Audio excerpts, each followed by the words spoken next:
Welcome everybody. Today we're gonna look at the RPA and how to evaluate, especially. So how to get to RPA, right? In the Anypoint platform, once you log in, you will find a RPA manager, and which is inbuilt to the Anypoint platform. So once you are in RPA manager, so here you see in the screen that there is a process automation on the left and process evaluation, all of this stuff. So click on the process evaluation and click on new evaluation, since we are trying to have a new evaluation here, and I'm going to name it as awesome car company, and rebate as my name. So here we are trying to look up a rebate in the awesome cars company. So I've named it as awesome car company rebate lookup with my name initials, and let the template be default template. You can also have templates built and use it here in RPA. And in the categories, there are few categories again. Right now I'm gonna select just RPA training category for today's exercise or video. Once you have them selected, you can go forward and click on save. So upon saving, you will land upon this process evaluation page, where you see this beautiful color index which represents the process metrics. So at the top of this page, you have landed on the cost window, which means where you have to mention the manual process execution time in range of time. So it starts with hours, minutes and seconds. So let's assume our entire process can take up to 10 minutes. So I'm just putting it there like 10 minutes. And cost per process run. So if I am trying to run this process, I am assuming it could take up to $10. And how frequently does my process run per month? So I think I'm just rough estimate again. It's gonna be 1,000 times per month. So I have entered that, and the category is already selected. And in the description you can add it if you want, right? But right now I'm gonna skip it because it's not really a blocker for our video right now. So at the bottom here is the main part for the qualifier. So qualifier, right now we are on the version 2.0. So in the qualifier we have several tabs here. So if you see on the right side, this is the color graded version of the process metrics. So you have green to red to green. Red means it's not really a good place to be, and your RPA bot is not ready to set up. But green means RPA is a good fit for your application that you are trying to build. So you can play around with this slide bars. For now, in the qualifier, as you keep changing on the top, before it was 2.0 because that's the value. So right now if I just drag this to tabs like the nature of work and input output, the qualifier has begun to change to 3.2. So to get the evaluation right now for my application, right, I determined that my nature of work will be completely rule based, not judgment based. So I put it full. And in the output input and output, it's a lot of structured and digital data rather than unstructured data. So I pulled the bar all the way. And for the stability, right, there also I feel like my application is going to be stable and will be there for a long time. That's why I pulled it all the way to the end.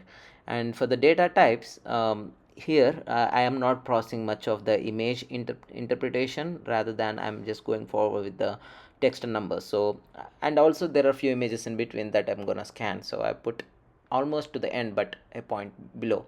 And for the benefits, right, my quality output quality have to be urgent needed for improvements, yeah, maybe, right? And complexity, almost simple. And risk is low, not high risk. This is a simple application, but these are all interchangeable, and also you can exclude some of these. If you see, there are few checkbox beside every drag option. And then once you have them ready, go for and click and save. So once you save it, you're gonna land back on the process evaluation page. So there are all the applications or the process names that are listed here in my organization, again in this current org. but I'm going to filter them based on my own process name, which I differentiated using my JS as a name at the end. There are other process names that have been put in here for the same application by different teammates in my organization, right? So if you see all this list, and if you identify your process name, the next step will be to approve this. So evaluation has been submitted, and someone have to be reviewing them and approving them, right? So we are here at this stage.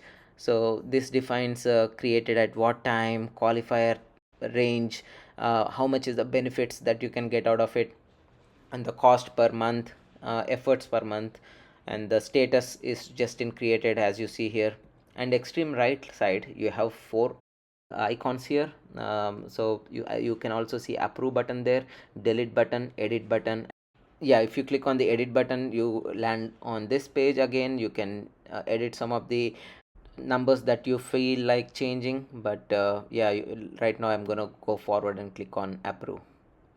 So once you click on approve, then you'll get the name again, and do you want to approve it for a project manager or a teammate? And to approve, you can assign it to a project manager or to a team member, or to a team actually. So right now I'm gonna approve to myself. Select search and select my own name, username here. So here my username gonna be 304 at the end. So I selected my username, and in the description again it's optional. And once you have this ready, go forward and click on OK. Just so you know, there are a lot of options in the description. You can change the text there, like you can have different headers, bold script, underline, and yeah, and also remove certain font if you want to remove. And for now I'm not gonna go in depth there. Just click on OK, and once it's approved, you're gonna see there an I symbol beside the process name you have just approved, right? So if you see in the extreme right of each of these process names, there is a I button, and if you click on show, these are non-changeable now, these are static now, and they are there, and you can visualize that. And looks like rest of my team members are also approved their own processes. So we are successfully at a point where we have evaluated a process for the RPA. This is how you approve or evaluate a process. And at the top there are filters. So if you want to just see only approved process names, you can select one of those blue icons on top. They act as a filtered criteria. And if you don't see any reflection of activity that you have done, click on refresh. That will refresh the entire page and give you back the latest refreshed data.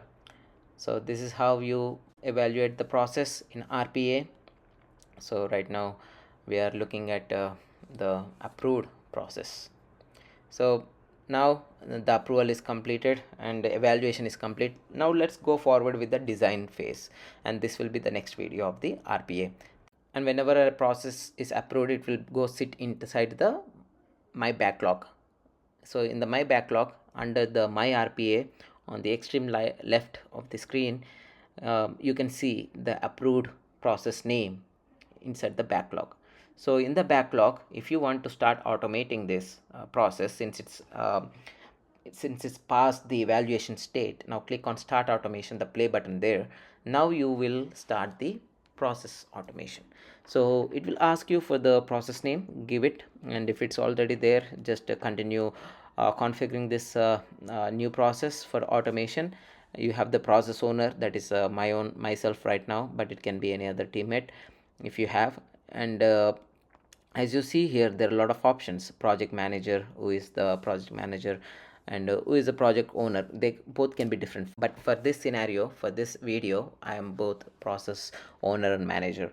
And at the bottom you have the username, design, build, test, and product table there. That means this particular user have these permissions. So none of these boxes are checked right now, but I'm gonna go forward and check all these options, check boxes, so that I'm giving permissions to this particular user, so that he can go forward and perform this, have the access to following environments, right? And there is advanced permissions here. So if you check this button, you will get advanced uh, options that you can enable. But if you don't check that, those steps gonna be skipped. They are not applicable to this process. So I'm not going into the advanced permissions here. And if you want to send email notifications to all the team members after the process is created and after phase changes, then you can have that.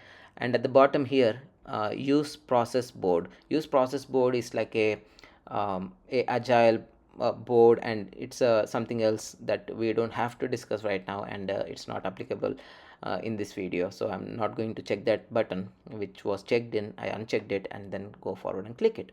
So now you got this successful dialog box which says all done. But wait, there's more. Your RPA process was successfully created. Now the fun begins, right? So what's next? You and your teammates can now start automating the process. You and your teammates can now create tasks on the process boards. So click on this dark blue button here which says start automating, and we have now 100% completed the evaluation process in the RPA.